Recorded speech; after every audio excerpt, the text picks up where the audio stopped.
Hello again. This will be part 3 of my video series entitled Genocide in the Bible.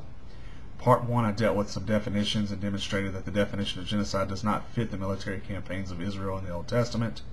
Part 2 I began discussing some philosophical issues and demonstrated that even if a skeptic or atheist can prove that God is guilty of genocide in the Old Testament, this does not necessarily present a contradiction or a hard contradiction that would create evidence for the non-existence of God. Now, picking up where I left off, and if you haven't seen the first 2 videos, you might want to take a look at those now.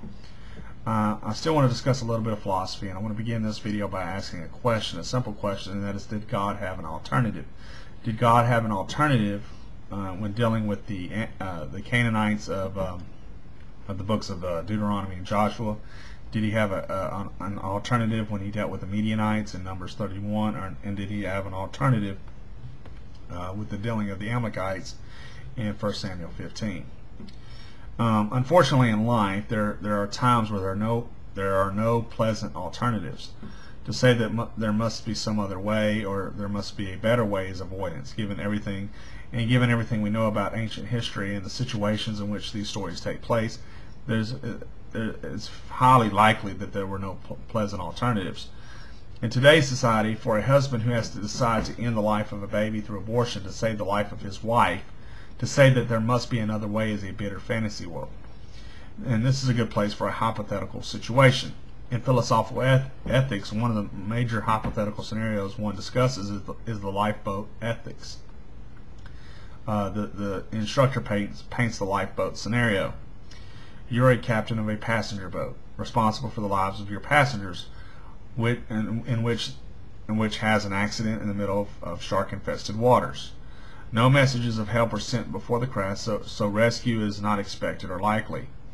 The 30 passengers and crew all cram into a lifeboat, but the capacity is 29, which is immediately encircled by sharks. There are no weapons upon the lifeboat, and the raft is beginning to sink due to the overload.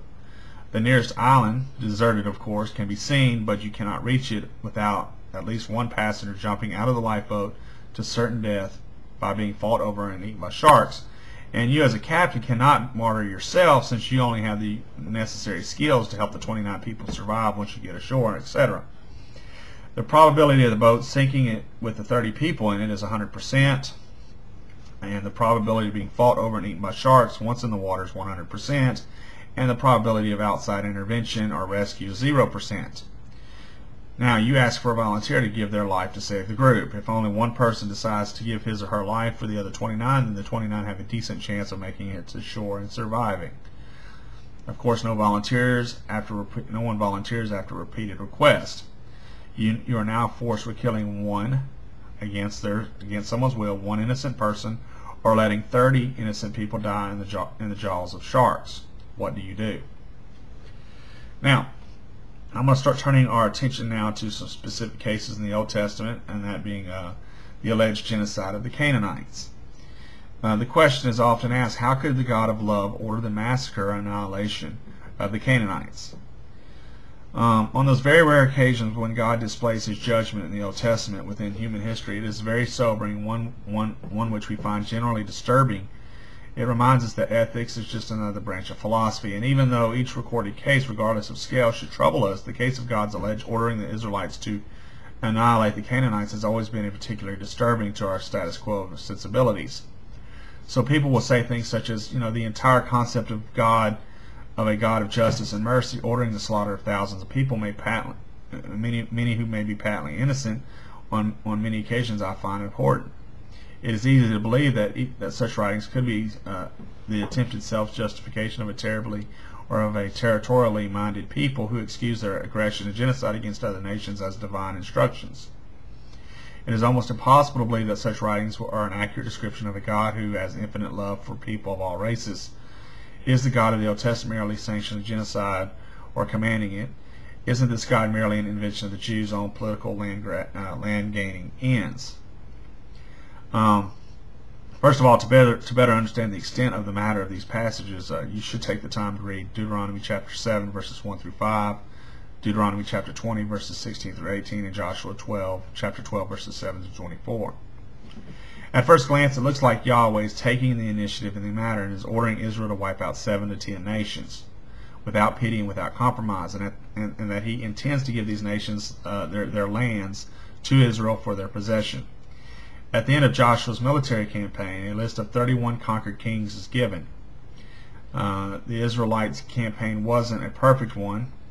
However, God faults them for this, and he predicted that the Canaanites do, in fact, eventually do entice Israel into practicing their religion. So basically, Israel didn't do everything that they were supposed to do.